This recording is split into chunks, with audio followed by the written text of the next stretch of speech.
2 de cada 10 trabajadores en España son pobres. Vaya manera de empezar la semana. ¿Y cómo se define el umbral de pobreza en un país? Bueno, una forma sería calcular la media de los ingresos de los trabajadores en España. Pero este procedimiento se nos puede ir de las manos rápidamente.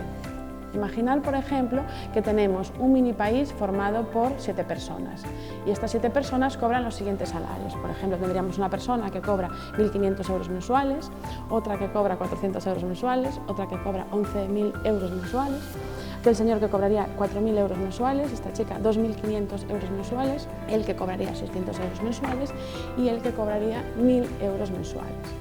Entonces, una forma fácil decíamos que sería calcular la media de estos ingresos. Entonces vamos a calcularlo rápidamente y el salario medio serían 3.000 euros. 3.000 euros no es un mal salario, ¿no? Pues la mayor parte de la población tiene ingresos inferiores. ¿Qué pasa en este ejemplo?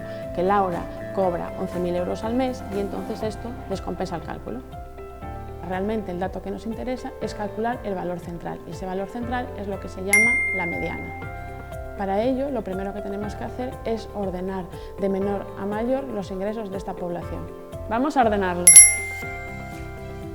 Una vez que los hemos ordenado, ahora lo que tenemos que calcular es el valor central, es decir, la mediana. Para ello iremos descartando los ingresos más bajos y los ingresos más altos.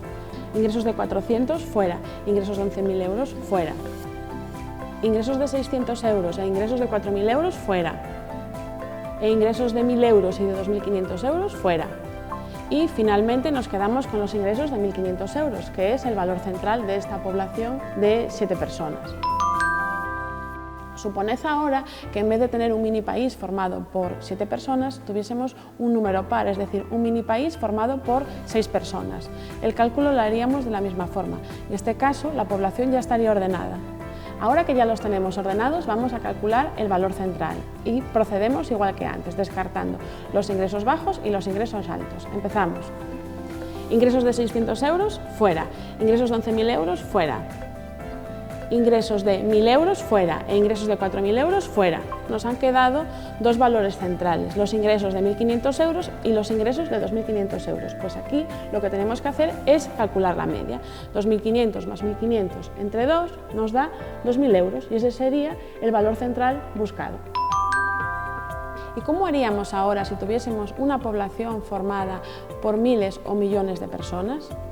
Ordenarlos sería un poco inmanejable.